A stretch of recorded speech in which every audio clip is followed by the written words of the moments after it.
사도신경으로 신앙을 고백합니다. 나는 전능하신 아버지 하나님 천지의 창조주를 믿습니다. 나는 그의 유일하신 아들 우리 주 예수 그리스도를 믿습니다. 그는 성령으로 잉태되어 동정녀 마리아에게서 나시고 본디오 빌라도에게 고난을 받아 십자가에 못 박혀 죽으시고 장사된 지 사흘 만에 죽은 자 가운데서 다시 살아나셨으며 하늘에 오르시어 전능하신 아버지 하나님 우편에 앉아 계시다가 거기로부터 살아있는 자와 죽은 자를 심판하러 오십니다. 나는 성령을 믿으며 거룩한 공교회와 성도의 교제와 죄를 용서받는 것과 몸의 부활과 영생을 믿습니다. 아멘. 216장 찬송합니다.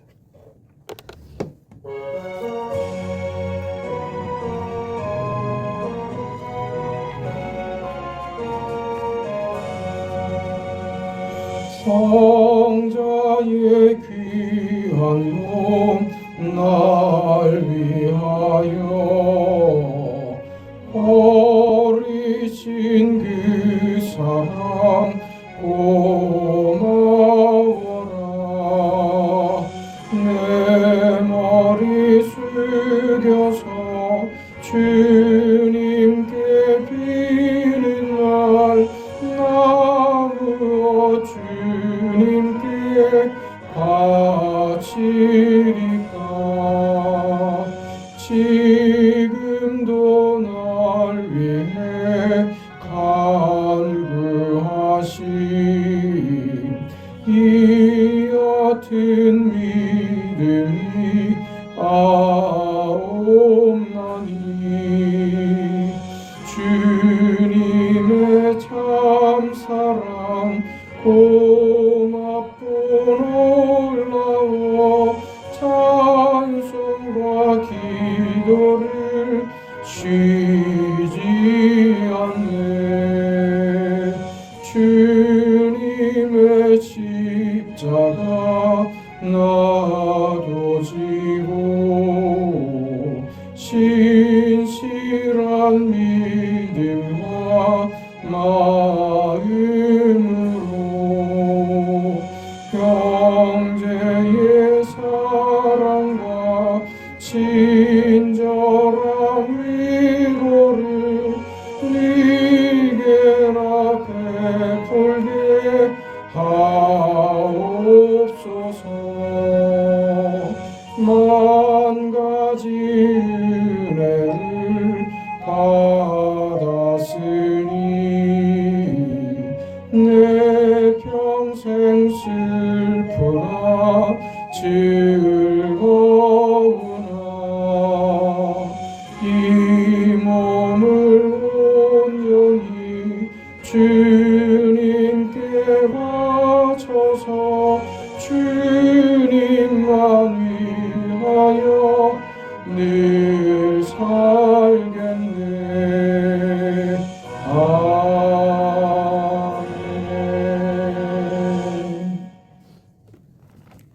하나님의 말씀 누가복음 23장 1절에서 12절까지 말씀 보겠습니다.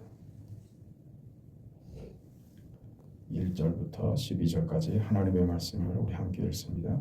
우리가 다 일어나 예수를 빌라도에게 끌고 가서 고발하여 이르되 우리가 이 사람을 보내 우리 백성을 미혹하고 가이사에게 세금 바치는 것을 금하며 자칭 왕 그리스도라 하더이다 하니 빌라도가 예수께 물어 이르되 내가 유대인의 왕이냐 대답하여 이르시되 내 말이 옳도다. 빌라도가 대제사장들과 무리에게 이르되 내가 보니 이 사람에게 죄가 없도다 하니 무리가 더욱 강하게 말하되 그가 온 유대에서 가르치고 갈릴리에서부터 시작하여 여기까지 와서 백성을 소동하게 하나이다. 빌라도가 듣고 그가 갈릴리 사람이냐 하므로 헤롯의 관할에 속한 줄을 알고 헤롯에게 보내니 그때 헤롯이 예루살렘에 있더라. 헤롯이 예수를 보고 매우 기뻐하니 이는 그의 소문을 들었으므로 보고자 한지 오래였고 또한 무엇이나 이적 행하심을 볼까 바랐던 연고로라. 여러 말로 물으나 아무 말도 대답하지 아니하시니 대제사장들과 서기관들이 서서 힘써 고발하더라. 헤롯이 그 군인들과 함께 예수를 업신여기며 희롱하고 빛난 옷을 입혀 빌라도에게 도로 보내니 헤롯과 빌라도가 전에는 원수였으나 당일에는 서로 친구가 되니라. 아멘. 예수님이 이제 빌라도에게 넘겨집니다. 그 대제사장들이 예수님을 빌라도에게 넘겼던 이유는 자신들에게는 사형을 언도하고 집행할 권리가 없었기 때문입니다. 당시 그 유대는 로마의 속국이었고 사형을 집행하고 그 언도할 그럴 권리가 로마의 행정기관에만 있었던 그 권리였기 때문입니다. 그래서 대제사장들은 예수를 빌라도에게 넘겼던 겁니다. 그 말하자면 사형을 요구하는 것입니다. 끌려온 예수님을 대하여 빌라도는 당신이 유대인의 왕이냐라고 묻고 예수님은 그렇다 답변하십니다. 빌라도는 예수님에게 어떤 죄도 없다고 판단을 했고 그러니 풀어주자고 합니다.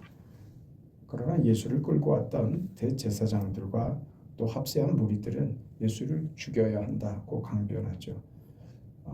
그러면서 그 빌라도는 이 예수님이 갈릴리 사람이라는 말을 듣고서는 이 문제에 대한 책임을 면하기 위해서 예수님을 헤롯에게 보냅니다. 헤롯과 이 빌라도는 굉장히 그 갈등 구조 속에 놓여 있는 관계였습니다. 헤롯은 유다의 왕으로서의 지위를 가지고 있었고 빌라도는 로마의 총독으로 와 있는 사람입니다. 둘 사이에 정치적인 갈등이 적지 않아 있었고 그 유대 민족은 저들이 가지고 있는 그 선민이라고 하는 특별한 민족 의식을 가지고 이방인인 그 로마의 속국이 되었다는 것이 굉장히 그 불쾌하고 그 자존심 상하는 아주 모욕적인 그 상황이었던 겁니다. 그래서 유다는 언제든지 그 반란을 일으킬 준비가 되어 있는 속국이었던 것이죠. 그럼 빌라도는 이런 이 나라의 그 총독으로 와 있어서 이들을 충분히 다스릴 만한 그런 힘이 있었는가? 또 사실은 그렇지 않다고 합니다. 그 행정력을 가지기는 했지만 간신히 그 치안을 유지할 정도의 군사들밖에는 가지고 있지 않아서 빌라도 입장에서는 늘 불안한 그 마음으로 이 자리를 지키고 있는 것입니다. 그러니 이 빌라도와 헤롯 사이에는 적지 않은 그 견해 차이가 늘 있었고 그리고 둘 사이에 그 긴장감이 계속 유지돼 왔던 것입니다. 이런 두 사람이 지금 예수님의 이 문제로 인해서 서로 친하게 됐다. 헤롯과 빌라도가 전에는 원수였으나 당일에 서로 친구가 되니라. 이렇게 성경이 전하고 있습니다. 빌라도와 헤롯은 예수님을 앞에 세우고 참 무례하게 행합니다. 자신들의 권력을 가지고서 다룰 수 없는 하나님을 조종하고 조롱하고 모욕을 줍니다. 특히 헤롯이 오늘 읽은 본문 11절에 보는 것처럼 그 군인들과 함께 예수를 업신여기며 희롱하고 빛난 옷을 입혀 빌라도에게 도로 보냅니다. 희롱하죠. 조롱하죠. 아주 무시하는 겁니다. 우스꽝스럽게 취급을 하는 것입니다. 우리는 이 전에 그 22장 63절부터 나오는 비슷한 그 내용을 이미 읽은 바가 있습니다. 지키는 사람들이 예수를 희롱하고 때리며 그의 눈을 가리고 물어 이르되 선지자 노릇하라. 너를 친 자가 누구냐 하고 이외에도 많은 말로 욕하더라. 예수님이 대제사장들과 서기관들에게 잡혀갔을 때 그 당시의 상황이었습니다. 그때도 또 지금도 빌라도에게 잡혀올 때도 헤롯에게 잡혀와서도 예수님은 침묵으로 일관하십니다. 침묵한다는 것. 왜 예수님께서 침묵하셨을까? 오늘 이 얘기를 좀 나누려고 합니다. 왜 침묵하셨을까? 예수님이 침묵하셨다는 것은 무슨 의미일까? 22장 24절에서 우리는 잡히시던 그 밤에 제자들에게 이런 가르침을 주셨던 것을 기억해야 됩니다. 24절부터 보면 또 그들 사이에 누가 크냐 하는 다툼이 난지라 예수께서 이르시되 이방인의 임금들은 그들을 주관하며 그 집권자들은 은인이라 칭함을 받으나 너희는 그렇지 않을지니 너희 중에 큰 자는 젊은 자와 같고 다스리는 자는 섬기는 자와 같을지니라. 앉아서 먹는 자가 크냐 섬기는 자가 크냐 앉아서 먹는 자가 아니냐. 그러나 나는 섬기는 자로 너희 중에 있노라. 너희는 나의 모든 시험 중에 항상 나와 함께한 자들인즉 내 아버지께서 나라를 내게 맡기신 것 같이 나도 너희에게 맡겨 너희로 내 나라에 있어 내 상에서 먹고 마시며 또는 보좌에 앉아 이스라엘 12지파를 다스리게 하려 하노라고 합니다. 예수께서 계시는 나라는 섬기는 나라, 내 나라는 섬기는 나라다. 너희가 나와 함께 있으면서 항상 내가 어떤 시험 앞에 있었는 줄 보았지 않느냐. 그러므로 아버지께서 하나님의 나라를 내게 맡긴 것처럼 나도 너희에게 맡기노라.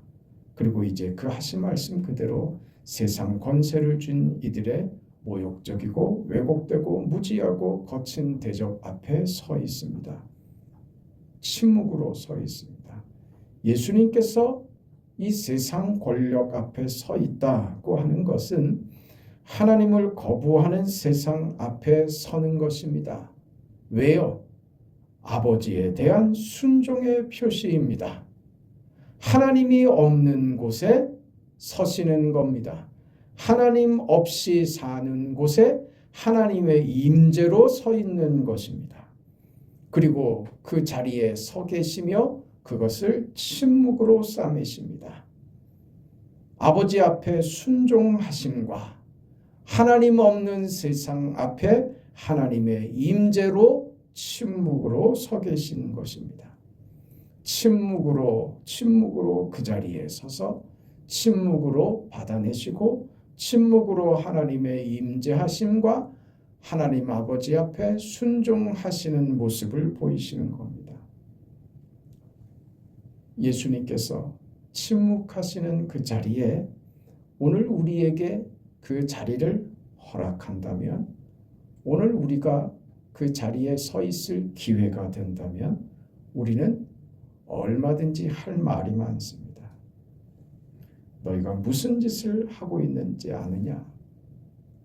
너희 앞에 서 있는 데가 누군지 아느냐? 얼마든지 우리는 고함 지르고 저들의 무지를 지적하고 예수님을 위해서 얼마든지 변명할 것입니다. 얼마나 억울하고 분통이 터지고 속이 상합니까? 근데 그것을 예수님께서는 안 하시는 겁니다. 우리는 이걸 못해서 병이 납니다. 억울해서 병이 나죠. 이걸 말을 못해서 병이 나죠.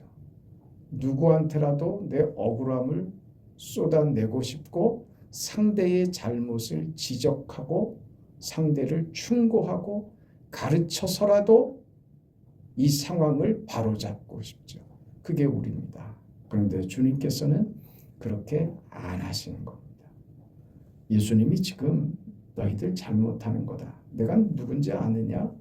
이렇게 얘기함으로써 주님께서 져야 할 책임을 저들에게 떠넘기지 않으시겠다고 하시는 겁니다. 그게 주님의 침묵입니다. 저들이 져야 할 짐을 예수님께서 다 수용하시는 것이 침묵입니다. 저들의 모욕과 조롱과 억울함을 설명하지도 않으십니다. 반박하지도 않으십니다. 침묵하십니다. 우리는 이런 상황들이 되면 우리 살면서 그렇지 않습니까? 억울하죠. 처음에는 이것을 바로잡고 싶어서 상대를 충고하려고 듭니다. 가르쳐서라도 바르게 만들어 놓으려고 돌이켜 놓으려고 합니다.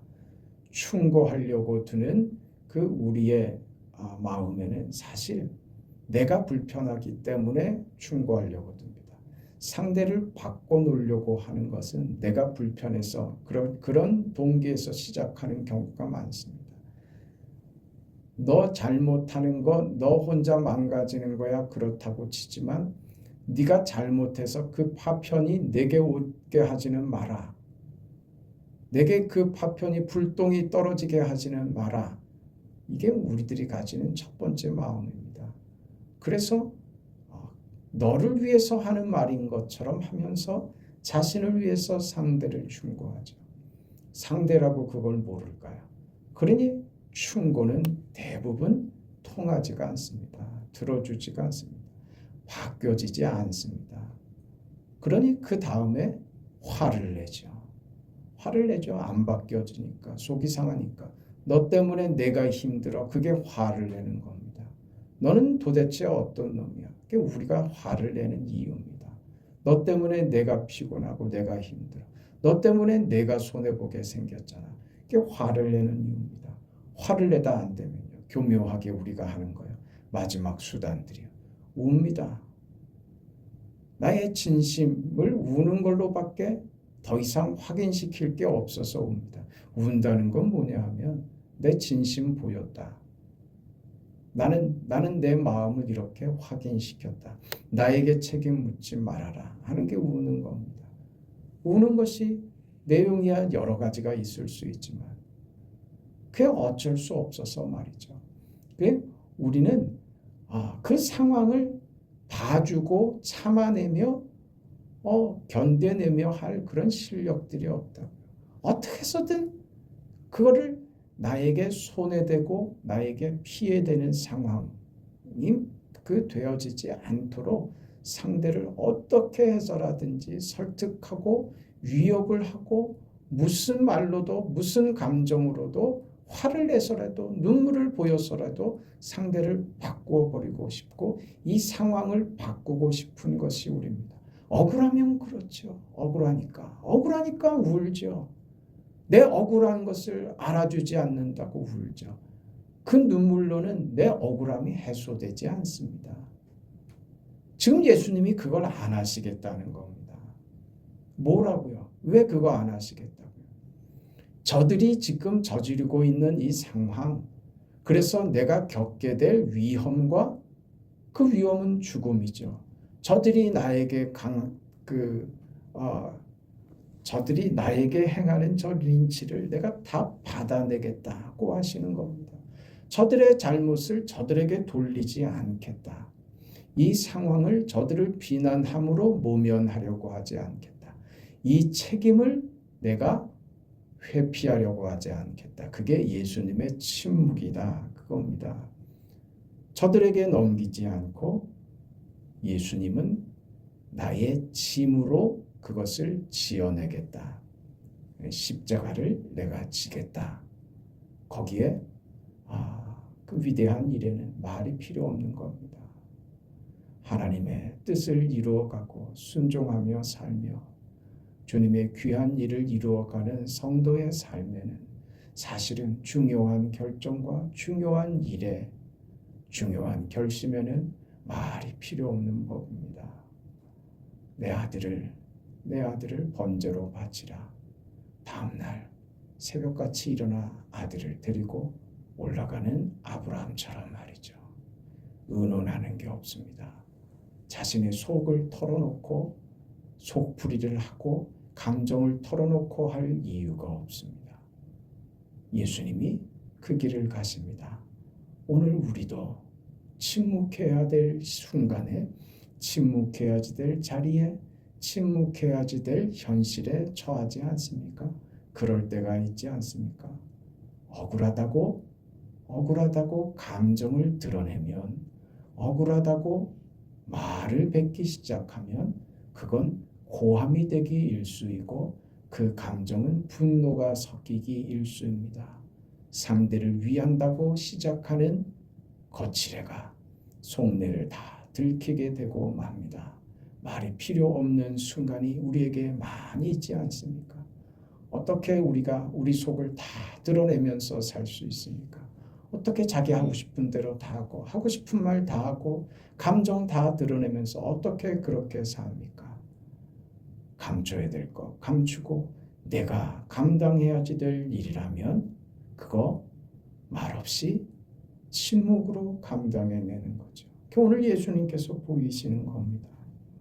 모욕 앞에 조롱을 당하시는데 억울함을 받으시는데 어떤 설명도 하지 않으십니다. 반박하지 않으십니다. 이것이 내가 가야 하는 길이다. 내가 감수해야 되는 일이다. 이렇게 이 상황을 수용하시는 거죠. 빌라도도 받아들이십니다. 헤롯도 받아들이십니다. 자신을 비난하고 저주하고 욕하고 희롱하는 저 사람들을 받아들이십니다. 저들을 품으시고 안으시고 용서하십니다. 주여, 아버지여, 저들이 하는 일이 무엇인지 알지 못합니다. 저들의 죄를 용서하소서. 주님의 마음이죠. 주님의 자리죠. 그 길을 가는 겁니다. 그게 십자가죠. 그게 오늘 무엇으로 표현되고 있습니까? 침묵입니다. 침묵입니다. 우리는 위대한 하나님의 뜻을 이루어가며 사는 사람들입니다. 많은 말보다 침묵이 우리의 정체성과 우리 인생을 결정적으로 확인시켜 줄 수 있습니다. 표현하지 않아도 속으로 삼켜도 우리 주님이 다 아십니다. 그 속에 우리 주님이 계십니다. 할 말 하나님께 다 토하고 세상 앞에서는 입을 다물고 억울한 것 앞에 서지 않고 하나님 앞에 오히려 그 길을 걸어갈 수 있는 인생 되었음을 감사할 수 있다면 우리 인생이 더 이상 복될 수가 없을 것입니다. 그 자리 억울할 것 없고 어떤 형편과 자리도 내게는 감사입니다. 나도 그 길을 이렇게 따라가렵니다. 수용하고 받아내고 품으렵니다. 그 인생 살아가렵니다. 그런 여러분의 오늘 하루가 되시기를 축복합니다. 하나님 아버지의 은혜와 사랑을 감사드립니다.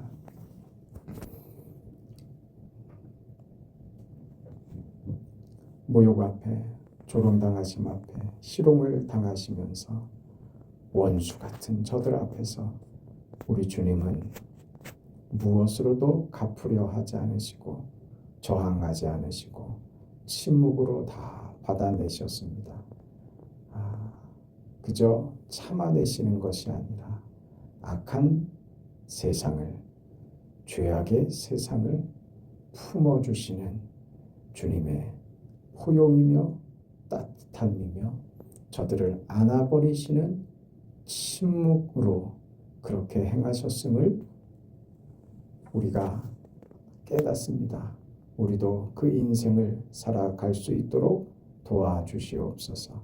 우리에게 믿음에 믿음을 더하셔서 침묵이 주는 그 용기와 넉넉함과 사랑과 품어줌과 세상으로 할 수 없는 믿음으로만 할 수 있는 침묵의 자리, 침묵의 믿음, 모든 것을 다 끌어안아 품어버리는 십자가로 사는 용기 있는 위대한 신앙인들이 될 수 있도록 하나님 도와주옵소서. 그 길의 영광을 보이시고 살아계신 하나님께서 그 자리에 서 있는, 그 자리에 침묵하고 있는 오늘 우리들에게도 하나님의 것으로만 충만하게 하셔서 우리 가슴에 따뜻함과 풍요로움과 넉넉함과 하나님의 것으로 채워주시는 그 뜨거운 은혜가 늘 감격으로 넉넉히 감당할 수 있는 용기로 그렇게 우리 인생에 채워주시옵소서. 하나님 오늘 하루도 지켜주시고 사랑하는 성도들의 삶과 주일에 있을 찬양 예배와 계속되는 우리들의 삶의 걸음들 위에 교회 위에 함께하여 주옵소서. 예수님 이름으로 기도합니다. 아멘. 하늘에 계신 우리 아버지여 이름이 거룩히 여김을 받으시오며 나라가 임하시오며 뜻이 하늘에서 이루어진 것 같이 땅에서도 이루어지이다. 오늘 우리에게 일용할 양식을 주시옵고 우리가 우리에게 죄 지은 자를 사하여 준 것 같이 우리 죄를 사하여 주시옵고 우리를 시험에 들게 하지 마시옵고 다만 악에서 구하시옵소서. 나라와 권세와 영광이 아버지께 영원히 있사옵나이다. 아멘.